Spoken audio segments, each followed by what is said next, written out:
बिस्मिल्लाहिर्रहमानिर्रहीम, अस्सलाम वालेकुम। मैं हूं ईसा नकवी। आज सोमवार 8 मई है और आज से पाकिस्तान के लिए ख़तरनाक तरीन वक्त शुरू हो चुका है। इस वीडियो में मैं एक्सप्लेन करने की कोशिश करूंगा कि इस वक्त पाकिस्तान किस गिरदाब में फंस चुका है, इससे बाहर आना मुमकिन है भी या नहीं, क्योंकि पाकिस्तान की तारीख़ में पहली मरतबा कुछ डेवलपमेंट्स हैं वो हमारे सामने आ रही हैं और इस वक्त मेरे सामने 8 ख़बरें मौजूद हैं जो मंजरनामे को किसी हद तक वाज़े कर रही हैं। लेकिन कुछ ऐसी डेवलपमेंट्स इस हफ़्ते के दौरान होनी है, 3 से 4 डेवलपमेंट्स जो शायद इस मंजरनामे को मज़ीद वाज़े कर देंगी। ये भी एक्सप्लेन करने की कोशिश करूँगा कि इस तमाम वक्त के दौरान इमरान खान साहब जो हैं अब उनकी उम्मीदों का महवर और मरकज़ कौन है। इस वीडियो को सुनते हुए एक बात अपने जहन में रखिए कि हम श्रीलंका की बात नहीं कर रहे, 2 करोड़ 21 लाख आबादी का मुल्क, हम पाकिस्तान की बात कर रहे हैं, 23 करोड़ आबादी का मुल्क। जो हमने मनाजिर श्रीलंका में देखे वो 2 करोड़ 21 लाख की पॉपुलेशन है और वहाँ पर कैपिटल सिटी में पूरे मुल्क में जिस किस्म की सूरत हाल हुई, अब पाकिस्तान उस जानिब बढ़ता हुआ दिखाई दे रहा है। और उसकी वजह यह है कि पहली मरतबा, ये तकरीबन 1.25 साल का वक्त है, ये बड़ा तवील वक्त होता है किसी एक मुल्क के अगर ज़ाया करने के एतबार से देखा जाए। वैसे तो आप 1 घंटा, 1 मिनट, 1 लम्हा जो है वो जब पूरी इज्तमाही तौर पर एक मुल्क की बात करते हैं आप उसको ज़ाया नहीं कर सकते, लेकिन हम तकरीबन 1.25 साल ज़ाया कर चुके हैं। और इस तमाम वक्त के दौरान जो सबसे परेशानी की बात है कि पाकिस्तान की तारीख़ में पहली मरतबा, आपको मालूम है कि पाकिस्तान ने अपनी तारीख़ में जंगें लड़ी हैं, बदतरीन हालात देखे हैं, बदतरीन मुआशी हालात देखे हैं, महंगाई का तूफ़ान देखा है, पाकिस्तान में जो सियासी बहरान है वो देखे हैं, आइनी बहरान देखे हैं, कानूनी बहरान देखे हैं, पाकिस्तान में मार्शल लॉज लगे हैं, पाकिस्तान में अदलिया की बहाली की, वकला की तहरीकें चली हैं, सियासी तहरीकें चली हैं, वज़ीर आज़म को फांसी लगाया गया है, वज़ीर आज़म को मार दिया गया है, ये सब कुछ हुआ है पाकिस्तान में। लेकिन कभी ऐसा नहीं हुआ कि इतने बड़े अरसे के लिए किसी भी शख्स को इल्म ना हो कि इंचार्ज कौन है जो इस तमाम मामले को संभाल लेगा। कभी ना कभी आपके जहन में ये होता था कि फ़ौज संभाल लेगी, फ़ौज के पास आज ये ऑप्शन नहीं है, मार्शल लॉ लगा दें आ जाएं, मुल्क कैसे चलाएंगे, सियासतदानों के पास ये ऑप्शन नहीं है, हुकूमत जो है वो बंद गली में है, फ़ौज बंद गली में है, इस्टेब्लिशमेंट बंद गली में है, इमरान खान जो हैं वो भी बंद गली में मौजूद हैं, तमाम इदारे अदालतें वो बंद गली में, और सबसे बढ़कर 23 करोड़ अवाम जो हैं वो बंद गली में है। उनको नहीं समझ आ रहा है कि सारी सूरत हाल में कौन है जो उनकी ज़िंदगियों को बेहतर बनाएगा। ये मुल्क बिल्कुल इस तरीके से चलाया जा रहा है कि आजकल तो ऐसा लगता है कि जैसे सुबह उठते हैं, सुबह के वक्त उठते हैं हमारे जो रियासती इदारों के लोग हैं, इस्टेब्लिशमेंट जो है वो उसमें मौजूद जो लोग हैं वो उठते हैं, सियासतदान उठते हैं, हुकूमत जो है वो सुबह उठती है, अदालतों में जो जजेस हैं वो सुबह के वक्त उठते हैं, अखबार देखते हैं, ट्विटर देखते हैं, फेसबुक देखते हैं, ख़बरें देखते हैं और उसके मुताबिक फ़ैसला करते हैं कि आज के लिए हमारी क्या पॉलिसी होगी, आज हमने क्या बयान देना है। कोई इस वक्त लॉन्ग टर्म जो है वो पॉलिसी आपको नज़र नहीं आती। सारे के सारे लोग जो हैं वो वक्त गुजार रहे हैं। बिल्कुल पाकिस्तान की हालत इस वक्त एक ऐसी बस की तरह हो गई है जिसका जो बेकाबू हो चुकी है, तेज़ रफ्तार बस है, बेकाबू हो चुकी है। एक तरफ खाई मौजूद है, सामने चट्टान मौजूद है और बस में ड्राइवर कोई नहीं है जो स्टीयरिंग व्हील को मोड़कर बस को काबू कर सके, ब्रेक के ऊपर पाँव रख सके। तो ये वो सूरत हाल है जिसका पाकिस्तान शिकार है और इस सूरत हाल में बेहतरी की उम्मीद अगर कोई हो सकती थी तो वो है इलेक्शंस, वो है कि मज़ाकरात हों, सियासी जमातें जो हैं वो डायलॉग करें, टेबल के इर्द गिर्द मज़ाकरात की मेज़ पर बैठें और इस सारे मसले का हल निकालें।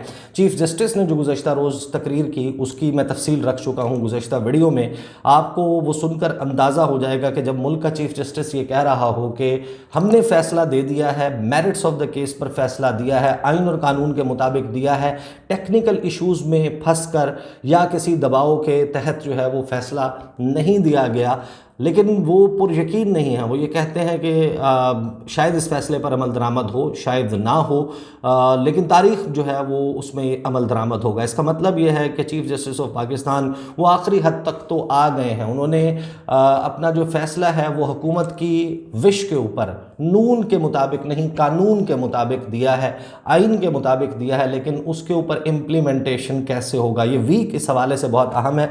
ख़बरें मैं आपके सामने रख देता हूँ और ये ख़बरें जो हैं वो बड़ी परेशान कुन है। आप अपने जहन में रखिए कि इस वक्त अगर पाकिस्तान का पूरी दुनिया में वर्ल्ड मैप पर आप कहते हैं कि कौन सा मुल्क है पाकिस्तान का जो सबसे अच्छा दोस्त है, तो आपके जहन में नाम आता है चीन का। मैं बता चुका हूँ कि चीन के वज़ीर ख़ारजा इस्लामाबाद में पाकिस्तान के दारुल हुकूमत दफ्तर ख़ारजा में खड़े होकर ये कह चुके हैं कि आप खुदारा अपने यहाँ सियासी इस्तेहकाम लेकर आए। और उस पर मैं रिएक्शन भी बता चुका हूँ कि बिलावल भुट्टो ज़रदारी कन्फ्यूज़ हुए, झींप गए और फिर वो मुस्कुराए। हिना रबानी खार उनको स्माइल्स पास करते रहे इस वक्त के दौरान। और हमारे सेक्रेटरी ख़ारजा असद मजीद ख़ान, उन्होंने अपने हाथ से अपना चेहरा जो है वो छुपा लिया। इस किस्म की सूरत हाल थी। तो चीन पाकिस्तान को ये कह रहा है, और हर शख्स जो है, कोई भी जी शऊर शख्स होगा, उसको अंदाज़ा है कि इंतखाबात, लेकिन इंतखाबात भी उस सूरत में जब सियासी जमातें इस बात को तय कर चुके हैं कि इंतखाबात के नतीजे में फिर स्टेबिलिटी आएगी, इंतखाबात के नताइज जो हैं उनको कबूल किया जाएगा, और जो भी हुकूमत बनेगी उसको हक़ हुक्मरानी दिया जाएगा, उसको वक्त दिया जाएगा कि इस मुल्क के मसाइल को सुलझाए। ना कि आपको ये अंदाज़ा हो कि अभी इलेक्शन के रिज़ल्ट आए हैं, गवर्नमेंट फॉर्म हुई है और उसके बाद दोबारा जलसे जुलूस और तहरीकों का सिलसिला इस मुल्क में शुरू हो गया। ख़बरें जो हैं वो हमें जो इस सारे मंजरनामे के बारे में बताती हैं। इमरान खान साहब ने, आपको मालूम है कि वो जो DGC हैं मेजर जनरल फैसल नसीर, उनके हवाले से गुज़श्ता साल उन्होंने इल्ज़ाम लगाया था। उसके बाद से वो उनको मुख्तलिफ़ नामों से पुकारते थे, नाम उनका नहीं लेते थे। अब एक मरतबा फिर उन्होंने जो है वो नाम लिया है मेजर जनरल फैसल नसीर का। पहले वो डर्टी हैरी कहते थे, दीगर जो है वो अलकाबात वो उनके लिए इस्तेमाल करते थे। अब इसके हवाले से फ़ौज जो है वो पाकिस्तान की, उसका एक इदारा है बाकायदा जो तर्जुमानी करता है, जो उनके बिहाफ के ऊपर गुफ्तगू करता है, inter services public relations ISPR, उसकी तरफ से बयान नहीं आया। क्योंकि माजी में एक मरतबा आया था और हमने देखा कि उसके हवाले से जिस किस्म के वो काउंटर प्रोडक्टिव एक तरीके से साबित हुआ। और अब हुकूमत के तेवर जो हैं वो उसके ऊपर, आसिफ अली जरदारी साहब ने उस पर स्टेटमेंट दिया है। कुछ चीज़ें मैं आपके सामने रखूँगा, उसमें उन्होंने क्या कहा है। वज़ीर आज़म की तरफ से इसी तरीके की स्टेटमेंट जो है वो जारी की गई है, जिसका मतलब ये है कि इमरान खान साहब जो है वो कोई फेवर सीख करते हुए नज़र नहीं आ रहे इस्टेब्लिशमेंट से, फ़ौज से बतौर इदारा के वो उनको फेवर करें, बल्कि वो तो अपनी लड़ाई जो है उसमें उस हद तक चले गए हैं। एंड जो इस वक्त आपको सीन्स नज़र आ रहे हैं उसमें ऑब्वियसली तमाम लोगों के साथ साथ इमरान खान जो हैं उनका भी रोल आपको नज़र आता है। आसिफ अली जरदारी साहब ने जो है वो क्या कहा, उन्होंने कहा कि इमरान खान इदारों को बदनाम करने की हर हद अबूर कर चुका है, बस बहुत हो गया। ये कहा आसिफ अली जरदारी ने। और ज़ाहिर है कि इसकी तफसील इसी के अराउंड जो है वो ख़बर घूमती है। उन्होंने कहा कि एक शख्स मेरे आबाओ अजदाद, मेरे बच्चों और मेरे मुल्क को तबाह करने के दरपे है, जिसकी इजाज़त नहीं देंगे। ये वो मुल्क है जहाँ हम सब ने दफन होना है। हम एक शख्स को इजाज़त नहीं देंगे कि वो हमारी अक़दार और हमारे मुल्क के साथ खिलवाड़ करे। यह आसिफ अली जरदारी साहब ने कहा है। और आसिफ अली जरदारी का ये स्टेटमेंट जो है, इसका मतलब आप अंदाज़ा लगाइए कि ज़ाहिर है कि पाकिस्तान के, और ये बड़ी बदकिस्मती की बात है कि पाकिस्तान के इदारों के ख़िलाफ़ आपने देखा सोशल मीडिया के ऊपर जो तनकीद हुई और हो रही है, लेकिन इस हुकूमत का आप अंदाज़ा लगाइए कि इस हुकूमत का दारोमदार किस पर है। इस हुकूमत को जो अपनी स्ट्रेंथ मिल रही है वो इमरान खान और इस्टेब्लिशमेंट की लड़ाई से मिल रही है। वो पूरी कोशिश कर रहे हैं कि मज़ीद तसादुम हो, इमरान खान और इदारे आमने सामने हों। यानी आप अंदाज़ा लगाइए कि आज़म नज़ीर तारड़ जो मशीर हैं वज़ीर आज़म के, वो आर्मी चीफ़ के ऊपर की गई तनकीदी ट्वीट, जिसके शायद इतनी ज़्यादा रीच भी ना हो, पाकिस्तान के बाहर बैठा हुआ कोई बंदा XYZ अकाउंट जिसका नाम मौजूद नहीं है, जिसकी तस्वीर मौजूद नहीं है, लेकिन उसने पाकिस्तान के आर्मी चीफ़ के ऊपर तनकीद की है। अपेरेंटली उसकी जो तस्वीर है वो पाकिस्तान तहरीक इंसाफ के झंडे या इमरान खान की तस्वीर से मिलती जो है वो उसके डिस्प्ले पिक्चर पर लगी हुई है। तो उसको कोट ट्वीट करेंगे, उसकी रीच बढ़ाएंगे और बताएंगे, पिच करेंगे पाकिस्तान की फ़ौज को और इमरान खान को, ताकि लड़ाई बढ़े। क्योंकि इनको पता है कि इनका सर्वाइवल, जो परफॉर्मेंस है वो सबके सामने, इनका सर्वाइवल सिर्फ इस बात में है कि फ़ौज और इमरान खान जो हैं वो आमने सामने हो, उनकी लड़ाई हो। तो ये सूरत हाल इस वक्त बन चुकी है। वज़ीर आज़म इमरान खान, वज़ीर आज़म जो है वो शहबाज शरीफ, वो क्या कहते हैं, वो कहते हैं कि इमरान खान इंटेलिजेंस अफसरान पर बग़ैर सबूत इल्ज़ामात लगा रहे हैं, बर्दाश्त नहीं किया जाएगा। वज़ीर आज़म उन्होंने मजम्मत की है। उन्होंने एक ट्वीट किया, वो लंदन में मौजूद थे, वहाँ से उन्होंने जनाब कहा कि इमरान नियाज़ी की मामूली सियासी फ़ायदे के लिए कौमी इदारों को धमकियाँ इंतहाई काबिल मजम्मत है। आगे आ जाते हैं जनाब ख्वाजा आसिफ। इस तमाम वक्त के दौरान जो सूरत हाल है, उस सूरत हाल में ठहराव आने की अगर कोई उम्मीद लगता था कि शायद हुकूमत को अपने तेवर तब्दील कर रही है, अगरचे ये उन जजेस के बारे में बात नहीं हो रही।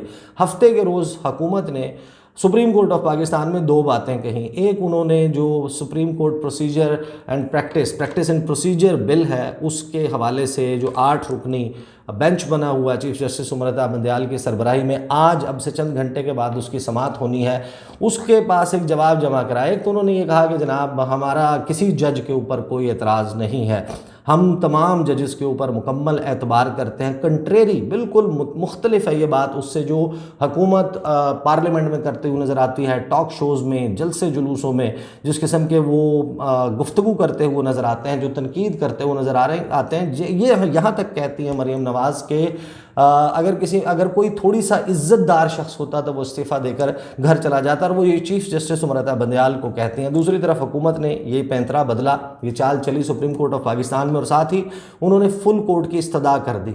अब ये जो आज की समाअत है ये भी बहुत अहम होगी, लेकिन इसके साथ ही ख्वाजा आसिफ जो हैं वो क्या कहते हैं कि नवाज शरीफ को सज़ा सुनाने वाले जजेस को पार्लियामेंट के कटहरे में बुलाया जाएगा।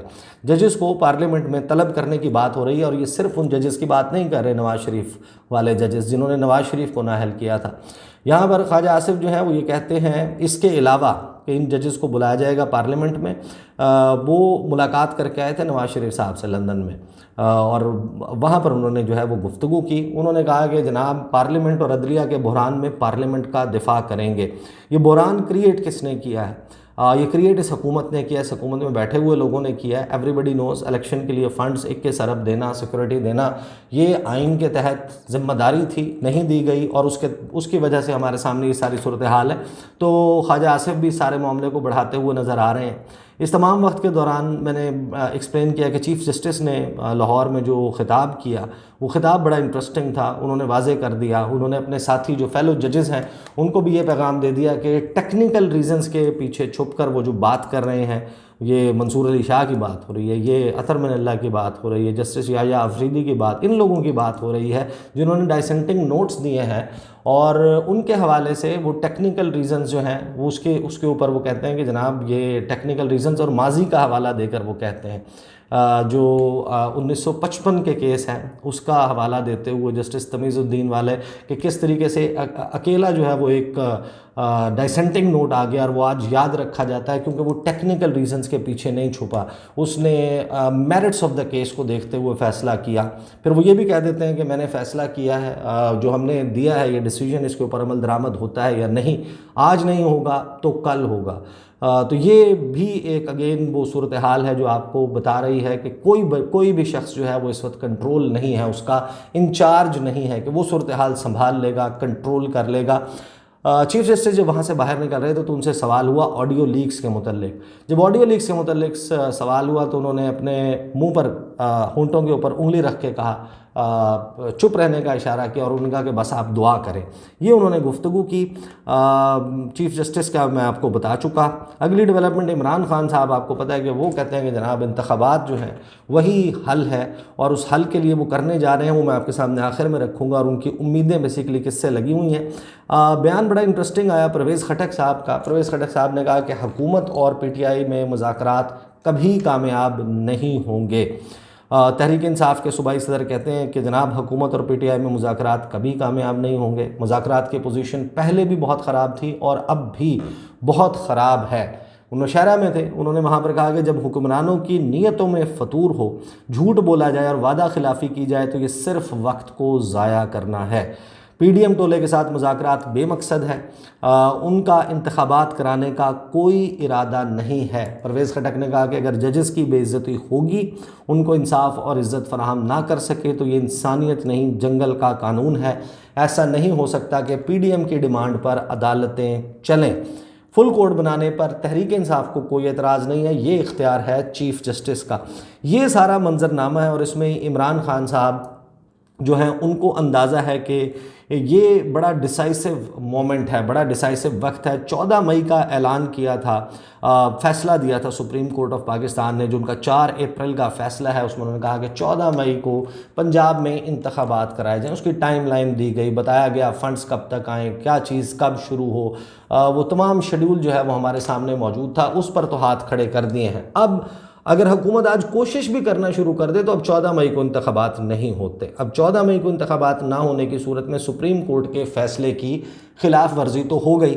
अब सवाल ये है कि इस हफ्ते सुप्रीम कोर्ट जो है वो एक तो कॉन्स्टिट्यूशन पिटीशन नंबर 9/2023 मुज़ाकरात वाला मामला, उसके ऊपर क्या फ़ैसला जारी करती है, वो निपटा दी गई है, उसकी समाअत जो है वो मुकम्मल हो चुकी है।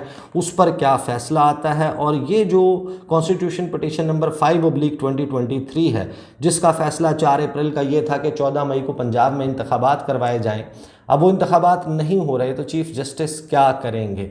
वो जो 3 रुकनी बेंच है वो किसके ऊपर तौहीन अदालत लगाएगा, किसको बुलाकर उसके खिलाफ तादीबी कार्रवाई करेगा, आर्टिकल 204 इन्वोक करेगा?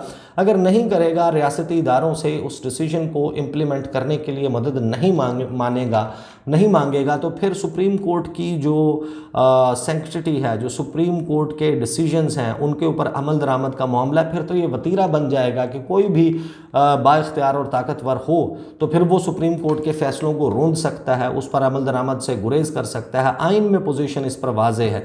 और इस 14 मई को जहन में रखते हुए इमरान खान साहब ने जो ऐलान किया था, उस ऐलान की अब तफसील सामने आ रही है। वो जलसे करने जा रहे हैं। बुध को वो मुरीदके में जलसा करेंगे, जुमेरात को वो गखड़ में जलसा करेंगे, जुमे के रोज़ वो लाला मूसा में जलसा करेंगे, हफ्ते के रोज़ गुज्जर खान में, और इतवार के रोज़ वो अटक में जलसा करेंगे। ये वो जलसे करने जा रहे हैं। और इस जलसों से पहले जो उन्होंने खिताब किया गुज़श्ता रात, उस खिताब में भी आपने देखा होगा कि इमरान खान साहब जो हैं वो अमूमन वैसे बड़ा कॉन्फिडेंट होते हैं, हालांकि मामलात अभी उनके कंट्रोल में नहीं है, किसी के भी कंट्रोल में नहीं है, और अवाम जो है वो इस वक्त उनका कोई पुरसान हाल नहीं है। पाकिस्तान जो है वो इस हकूमत का, जितने इसने काबीना इजलास गुज़श्ता तकरीबन 1.5 माह में किए हैं, आप अंदाज़ा लगाइए इतना तमाम बाकी वक्त जो इन्होंने गुजारा है, 1 साल से ज़ायद वक्त, उसमें मिलाकर इतने इजलास नहीं किए होंगे। और किसी एक इजलास में अवाम का कोई मसला एजेंडा पर नहीं था। किसी एक इजलास में पार्लियामेंट में जब ये जो पाकिस्तान के अवाम के टैक्सों के पैसों से बिजलियाँ जलाकर, TADA देकर, जहाज़ों के टिकट देकर लाया जाता है, रखा जाता है, वो जो डिबेट्स होती हैं, सेशन होते हैं, उसमें AC चल रहा होता है, अलल्ले तलल्ले होते हैं, वहाँ पर आपने कभी कोई एक जुमला नहीं सुना होगा कि इन तकारीर में पाकिस्तान के अवाम के कोई मसाइल का हल तलाश करने की कोशिश की जा रही हो। जो सूरत हाल है वो आपके सामने है। और इस सारी सूरत में इमरान खान साहब की जो इस वक्त उम्मीद है वो अब रह गई है अवाम पर, क्योंकि चीफ़ जस्टिस उनके डिसीजन इम्प्लीमेंट नहीं हो रहा।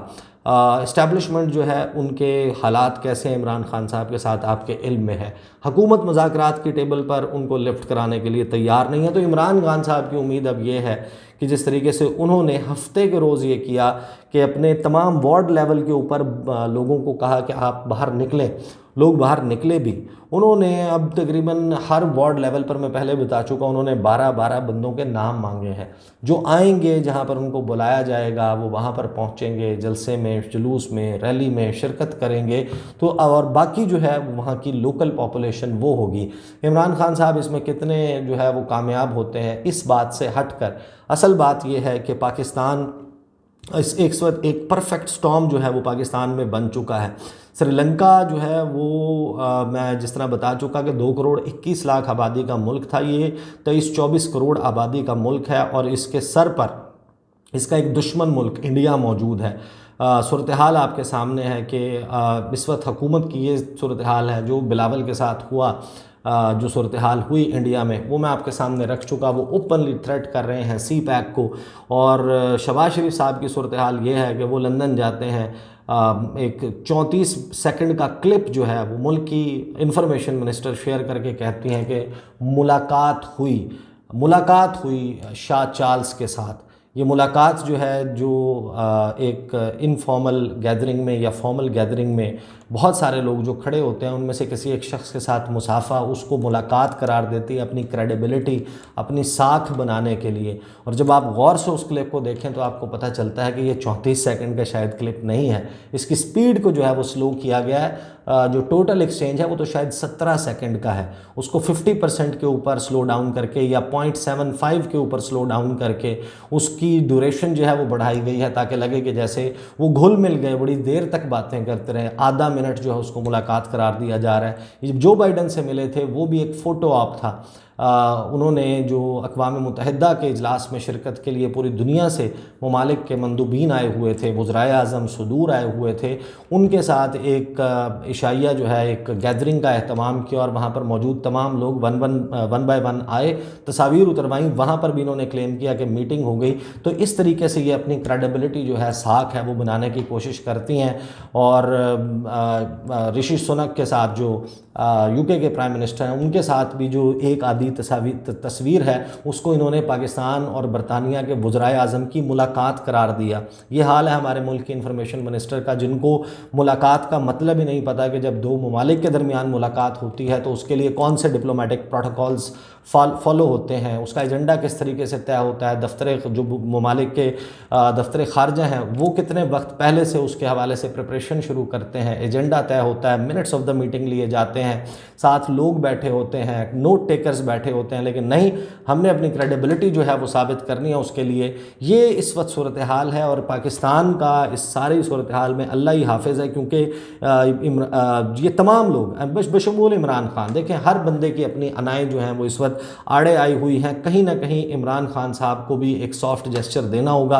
वो इस वक्त जिस मकाम पर खड़े हैं, जिनसे उनकी गुफ्तगू से ये झलकता है कि जैसे ही तहरीक इंसाफ आएगी तो इस मुल्क में इंतकामी कार्रवाइयों का शायद सिलसिला हो जाएगा शुरू। उसकी वजह से भी जो स्पेस है मुज़ाकरात की वो श्रिंक कर गई है, वो ख़त्म हो गई है। मुझे अंदाज़ा है कि बहुत सारे लोग मेरी इस बात से इख्तलाफ करेंगे या दूसरी बात से भी इख्तलाफ करेंगे, लेकिन इस मुल्क को इस वक्त एक हीलिंग टच की ज़रूरत है, ब्रीदिंग स्पेस की ज़रूरत है, सबको टेम्परेचर्स नीचे लाने की ज़रूरत है।